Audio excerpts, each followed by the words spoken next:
anigoo ku hadlaya magaca isku xidhka iyo kobcinta dawladda hoose ee degmada Gabiley. runtii maanta waxaa noo soo maray kormeer ka socday qaraabixiyasha waddanka Denmark dhanida iyo wasaaradda arrimaha gudaha oo ka socday agaasimaha waaxda qorsheynta.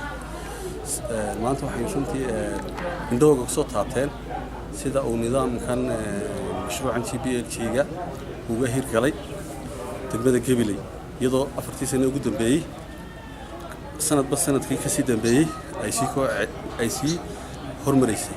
ugu dambeyntii sanadkan 2016 waxaa runtii qaybta ugu weyn ee hirgelinta ka qaatay gudoomiyaha golaha deegaanka iyo xildhibaanada golaha deegaanka oo iskaashanaya oo wixii kolba nidaam sixitaankii guntana ka soo bilaabay dhamaystirkiina hadda ku jira.